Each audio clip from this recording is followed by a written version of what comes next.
So I went into Analog Lab and I pulled up this preset from Trapped in the Desert, this one right here by WHEEZY, and I just laid down these two very simple chords right here, and I just duplicated them to create a bouncy melody, and just took the C and I pitched it up an octave, and that was it. A very simple melody, creating a lot of bounce with it. And then I just sent it to the mixer track. I just put halftime. You guys saw I put the 1 bar to 1/2, fade in to instant, fade out to instant. I turned the mix down to 74. I put this knob all the way to the effects, so it kind of gives it that like gate effect. And then I turned the band, this one, I dragged this one like almost halfway. That gave it like a real cool effect. And a little bit of ambience reverb just so it's not as dry. I kind of EQ'd the lows and highs. I kind of left the mids in it, and that was pretty much it. I'm gonna just continue. Now I'm gonna make a second melody with the same sound. So instead of adding another Analog Lab and Omnisphere and all these bunch of VSTs, I'm gonna just take the sound I've already used, just make another melody or counter melody with it. So all I did was I went down here and I clicked on this arrow, and this is kind of duplicating it onto a second mixer track, but it's still having the exact same effects from the first mixer track. And then I'm gonna put on here this growth speed, and then I right clicked and I went to momentary and I put it on double the speed, so it's double the speed and it's also pitched up an octave. And now I'm just gonna go with it and just put some other effects on here to make it sound a lot cooler.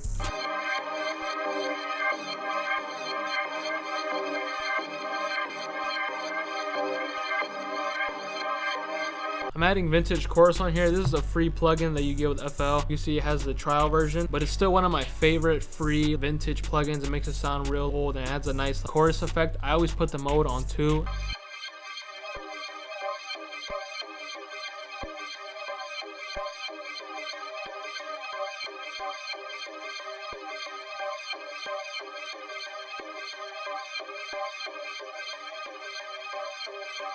Now I just made kind of like another melody out of my first melody just by mainly adding the growth speed. Now I'm gonna take this melody and I'm gonna try to tweak it into another counter or just another melody in general. One of the best ways to do that is using Portal. I use Portal a lot. Go into this bank and I'm gonna use this preset right here, and I'm gonna turn the mix all the way up. This is gonna make it sound like a completely new melody.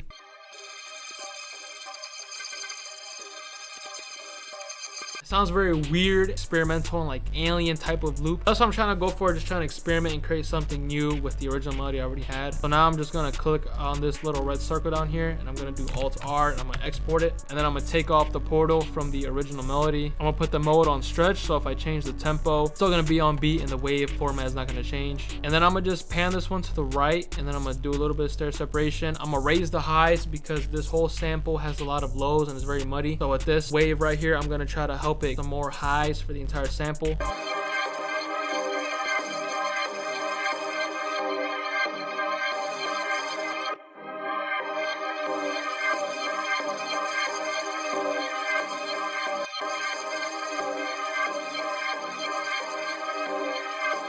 So that's basically a wrap for the melodies. I just had the first Analog Lab and I made 2 separate melodies with that. You don't always have to add a bunch of VSTs and stuff. You could always just use one VST and layer it with another sound, just kind of changing it. So I feel like this melody already captures a lot of bounce and it has like that dark feeling to it. Now the drums job is to kind of make it up tempo, have more energy. So I'm gonna be using the Cyber multi-kit by Cloud and DB.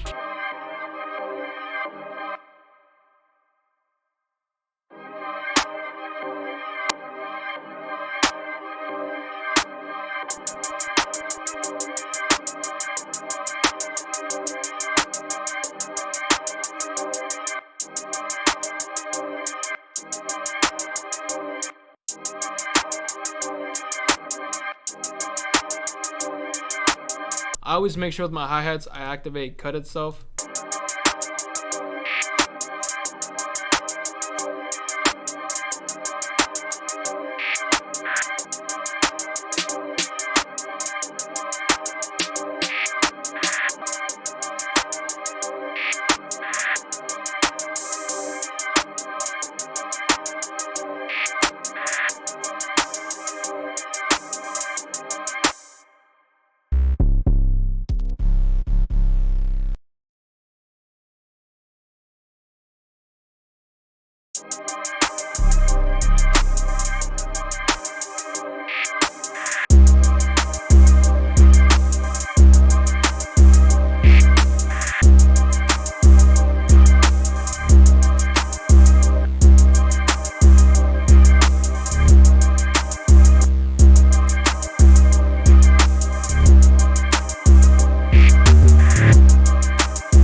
So that was basically for the drums. I started with a very simple pattern. Clap is very simple. The hi-hat is very simple. I just went to 1/3 step and I added some little stutters and gaps, especially right here. I kind of added this like triplet bounce. Then I added these very simple rolls down here. I just messed with the velocity a lot. Like I've mentioned before in many of my videos, velocity is a very good way to kind of add a lot of bounce to your drums or melodies, whatever. First off, for all these drums, a lot of the inspiration comes from like drums that WHEEZY did on Mismatch by NAV, of course. I think WHEEZY used this type of open hat pattern. And then the 808, I also took inspiration from the song as well. It's a very simple 808, and then here you see I added 2 rolls, and in the song he does add these type of rolls. So I just went to the 1/3 step, and then I just had a note like this. I did Shift D to shorten it, and then Control B. And then he also kind of messes with the velocity, make the 808s kind of like roll up. Oh, and then I forgot to mention on the hi-hat, I did add a loop raider to kind of add extra bounce to it. I didn't want to overdo it, but I did want to kind of add a little bit more bounce. So that was basically it. Like I said, the melody and the sample captures that dark mood, and it also has a lot of bounce. Now I'm gonna just come up with an arrangement. So I just finished kind of coming up with an arrangement for the melody. That's why I have these automation clips. It's just controlling the volume. A nice trick I like doing is for the first half, I take off like loop raider, or for the first half, I'll have like a regular 2-step pattern, and then for the second half, I'll bring in like some hi-hat rolls and stuff. So I'm gonna click on the top left corner. I'm gonna do Control M, or I can just do Make Unique, and then I'm just gonna go in here and I'm gonna just put a simple 2-step pattern for the first half. So it's very simple. And then for the second half, I'll bring in the hi-hat rolls and also the loop raider effect for the hi-hat. And that was basically it. I just came up with the entire arrangement. All I did for the master is down here on the EQ, I just raised the highs so the beat is more crispy. It sounds a lot more clean. And I took out a little bit of the lows just so it's not, the 808 is not kind of like taking over the whole beat. For this beat, I used a soft clipper instead of a limiter, and I turned the threshold down to -17, and then I turned the post up to 90. Basically what the limiter and the soft clipper is doing is to just make the beat sound a lot louder. Before I do play the whole beat, if you guys did enjoy and learn something new, make sure you guys leave a like and subscribe and hit the bell so you don't miss any more videos. I really do appreciate all the support from you guys lately. You guys been going crazy. Like I said in the past, we're on the road to 2K, so make sure you guys subscribe and hit the like button. It's all completely free, but it does show a ton of support. And as always, make sure you guys follow my Instagram. It's at the bottom right of the screen right there. And lastly, make sure you guys go into the comment section and leave any video ideas you guys want next. But with that being said, I'll see you guys in the next one.